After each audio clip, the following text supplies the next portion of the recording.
During the same middle school workshop, Kathy, a paraprofessional, did just that. First, she wrote a list of descriptors. Then, after spending some time rethinking her student, she came up with a completely different list. She had originally described the student, Brian, as lazy, smart, sneaky, a liar, cute, cunning, and mean at times. After talking about viewing students differently, she got a new piece of paper. She revoked relaxed, intelligent, good in math, cute, needs support with creating positive peer relationships, a great sense of humor, needs support to understand his actions, and has a great smile. We asked Kathy whether this still accurately described Brian.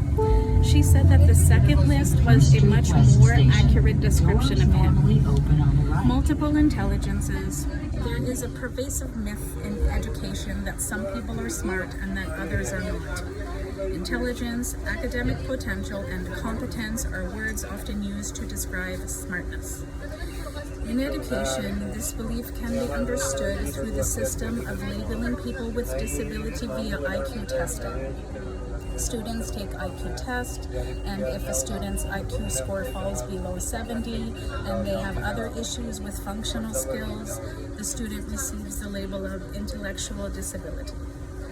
Howard Gardner proposed his multiple intelligence MI theory, 1983, challenging the way psychologists and educators defined intelligence. MI theory identifies multiple types of human intelligence that each represent different ways humans process information. Gardner viewed each of the MIs as a capacity that is inherent in the human brain and that is developed and expressed in social and cultural context. Instead of viewing intelligence as a fixed number on an aptitude test like the IQ test, Gardner argued that every person, regardless of disability label, is smart in different ways. Some people can have incredible ability in a particular intelligence while experiencing underdeveloped ability in another intelligence. This theory is extraordinarily useful when educators commit to viewing students in a positive and holistic perspective, similarly to Armstrong's perspective and the positive student profile we discussed earlier in this chapter. MI theory also provides educators with important opportunities to consider all of the different ways that information can be presented to and processed by students. However, Gardner's aid intelligence are described in Table 5.1. We have also added a column titled Support Using, which might help you think of the students you support. Activity, multiple intelligence. Think about a student or student you work with. Write down whether they prefer to learn in a certain intelligence area or whether they have strength in a certain area. Consider some of the suggested activity and the teaching styles. Make a list of supports that might work for those students. Presume competence.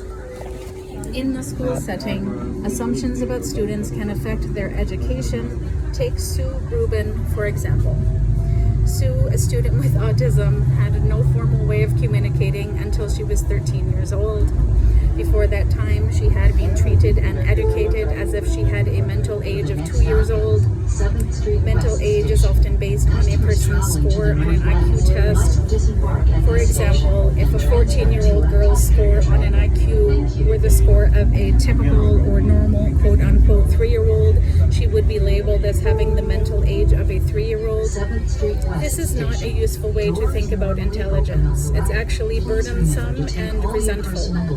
And newspapers when leaving the train. Thank you for choosing. When Sue acquired a form of communication called facilitated communication, those long-held assumptions were no longer valid. People began to realize that she was very smart.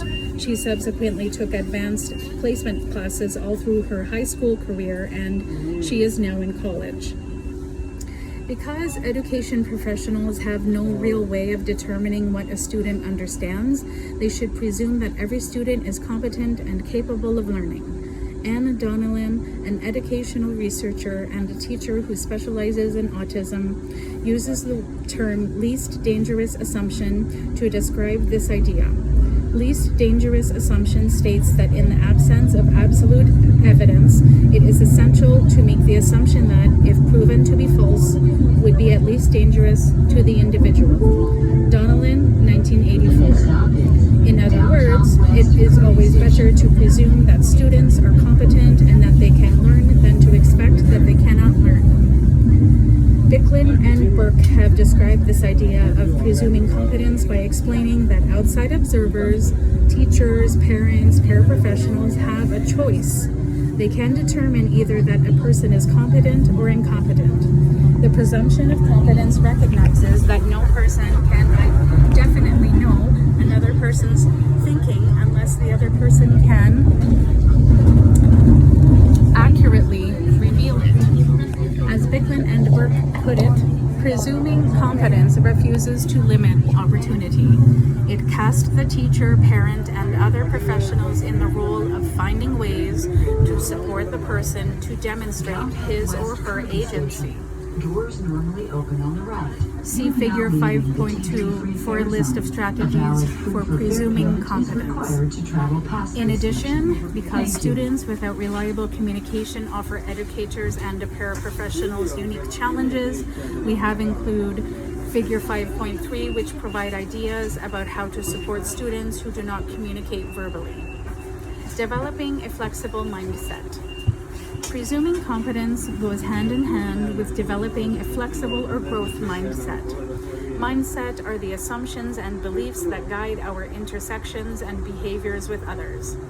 According to neurological research, Sapolsky, our mindset began to develop at an early age when our brain's frontal lobes are summarizing and storing our interaction with family, friend, and society at large.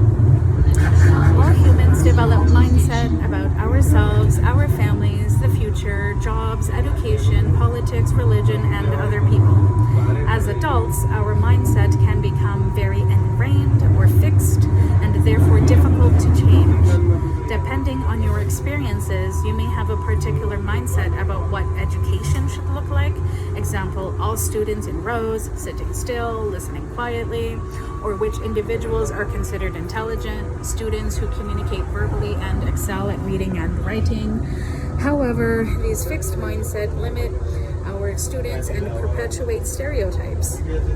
When educational professionals underestimate a student's capacity because of their fixed mindset about disability label, socioeconomic status, gender, language, race, or culture, these professionals are doing significant harm instead of good.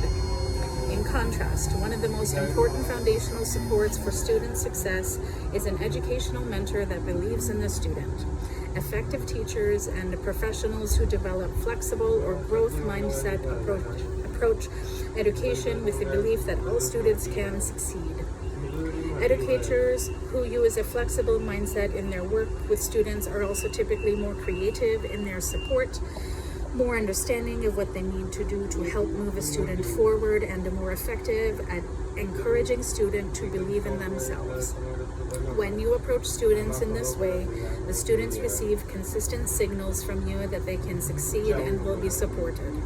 Students who may have previously seen themselves as not smart or not capable begin to view themselves in a more positive light. This can lead to a greater academic, socio-emotional, and behavioral outcome. Using age-appropriate language. There is a tendency for people to speak down to individuals with disabilities as if they were younger than they actually are, because of assumptions that people with disabilities are at a younger developmental level. For example, we've heard education professionals ask a high school student, "Do you have to use the potty?" But we would not ask a high school student who did not have a disability that same question in that way. We have also overheard someone describe a young man with Down syndrome who at end college as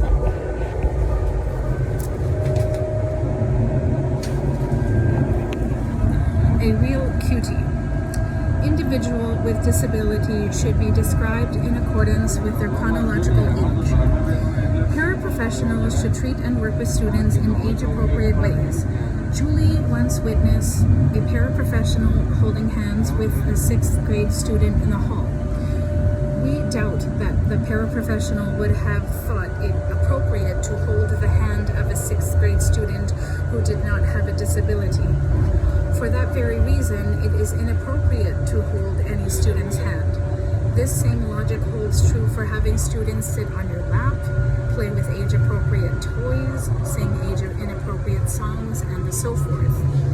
Ask yourself how you would talk to or work with the student if he or she did not have a disability, and proceed in that manner.